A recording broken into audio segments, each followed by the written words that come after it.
Boa tarde. Vou fazer-vos uma breve apresentação da minha atividade. Eu este ano estive a dar sétimo ano de escolaridade, agora no final do ano encontrava-me a dar polígonos semelhantes. Os alunos, após terem dado o teorema de Tales e a semelhança de triângulos, iam estender a sua aprendizagem a outros polígonos. Assim, planifiquei uma atividade com recurso ao GeoGebra, um programa de geometria dinâmica, onde se pretendia então que os alunos verificassem quando é que dois polígonos são semelhantes, calculassem a razão de semelhança entre polígonos e depois, através da razão de semelhança, fossem estabelecer uma relação entre a razão entre os perímetros e a razão entre as áreas de polígonos semelhantes. No entanto, surgiu a possibilidade de interligar estes e outros conteúdos numa atividade interdisciplinar entre ciências, matemática e físico-química no âmbito do projeto STEM. Os alunos já tinham dado em ciências os sismos, assim eu e a professora de físico-química juntámos-nos e planificámos então uma atividade recorrendo ao sismo de Sumatra que ocorreu em 2004. Assim, numa primeira aula, os alunos visualizaram uma animação sobre a formação de ondas sísmicas após a ocorrência de um sismo. Fizeram também revisão sobre alguns conceitos adquiridos, como sendo perímetro de circunferências e áreas de círculos. E assim, ao longo de uma manhã, foi dado início à atividade planificada. Iniciou-se na primeira aula, 45 minutos, com a tarefa 1, que era a tarefa virada para, portanto, Físico-Química. Assim foram ver o efeito que a densidade dos materiais que compõem as rochas provoca na morfologia de uma região junto ao epicentro. Após esta tarefa, nos 3 tempos que se seguiram, foram dar início às tarefas de matemática. Assim, com a tarefa 2, os alunos são desafiados a calcularem as áreas de impacto de um sismo na crosta terrestre, para terem a noção de área atingida e são conduzidos a estabelecer também uma relação entre as áreas dos círculos que se obtêm com as ondas sísmicas e a razão de semelhança entre os seus raios. Para isso, foi-lhes fornecida a distância entre o epicentro do sismo de Sumatra e as ondas S e as ondas P que ocorreram, fizeram os respectivos cálculos e puderam estabelecer uma relação entre a razão de semelhança entre os raios dos círculos e a razão de semelhança entre perímetros e entre áreas. Seguidamente, com a atividade 3, foi colocado um desafio aos alunos. Atendendo a que a nossa costa é uma costa com uma grande probabilidade sísmica, então foi colocado aos alunos uma simulação partindo da questão se houvesse um sismo na região de Lisboa com a magnitude 9 na escala de Richter, como ocorreu em Sumatra, será que um habitante de Mangualde teria tempo para tomar alguma medida de proteção relacionada com o efeito dos sismos?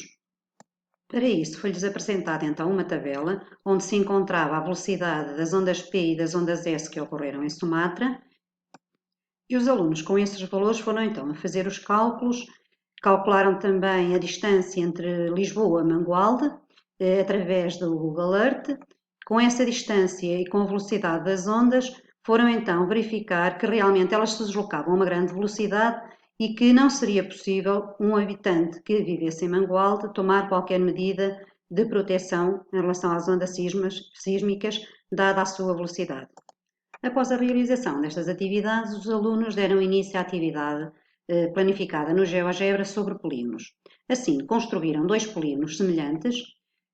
Com a ferramenta do GeoGebra é possível eles medirem os ângulos internos dos polígonos, então mediram os ângulos internos dos polígonos, concluíram que eram iguais, mediram também com recurso à ferramenta os lados dos respectivos polígonos, concluíram que os lados dos polígonos eram diretamente proporcionais e assim tiraram a conclusão de quando é que 2 polígonos são semelhantes. De seguida, também com a ferramenta do GeoGebra polígonos regulares, eles construíram polígonos regulares com o mesmo número de lados e puderam também concluir que polígonos regulares com o mesmo número de lados são semelhantes. Seguidamente, ainda dentro do GeoGebra e recorrendo ao método homotetia, foi-lhes pedido que construíssem um triângulo que com o recurso do GeoGebra, um recurso que se chama o seletor, eles iam verificar este seletor estaria associado ao valor da razão de semelhança e assim, movendo o valor da razão de semelhança, eles verificavam que se a razão de semelhança fosse menor que 1, trataria-se de uma redução, se fosse igual a 1, as figuras eram iguais, e se fosse maior que 1, a figura obtida seria uma ampliação da figura dada. Assim, com a parte dinâmica da aplicação, puderam realmente chegar a essas conclusões. Lá está, se o R é menor que 1 é uma redução, se o R for igual a 1, a figura é igual, e se o R for maior que 1, trata-se de uma ampliação. Puderam também mover o centro da homotetia e verificar que esta relação é válida, seja qual for o centro da homotetia.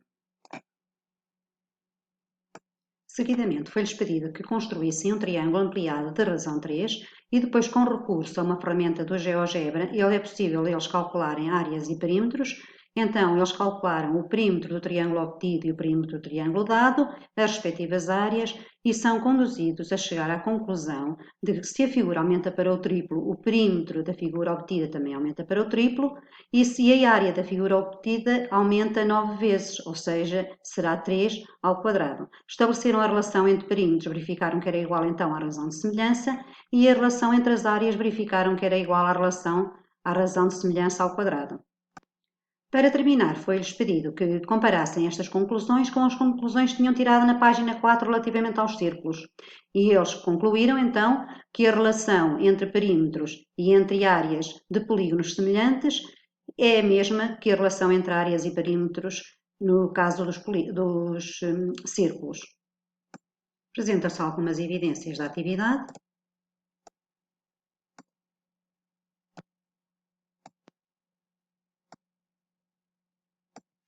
Após a realização desta atividade, iniciei a aula seguinte com a realização de duas questões colocadas no Mentimeter para verificar os conhecimentos adquiridos pelos alunos. Verifiquei que alguns alunos tinham realmente adquirido aquilo que se pretendia, mas ainda havia algumas dificuldades sentidas por alguns. Assim, após recordarem o que foi feito na aula anterior, os alunos foram realizar uma ficha de trabalho para aplicarem os conhecimentos adquiridos. Assim, usando o teorema de Tales e através da semelhança de triângulos, os alunos tinham previamente tirado algumas medidas na escola, recorrendo à medida das sombras e assim calcularam alturas inacessíveis, como sendo a altura da escola, utilizando também o que aprenderam na aula com recurso ao GeoGebra sobre relação entre perímetros e entre áreas de polígonos semelhantes, e através também de medições feitas na escola, lá nos canteiros, anteriormente, os alunos puderam calcular áreas e perímetros usando estes conhecimentos.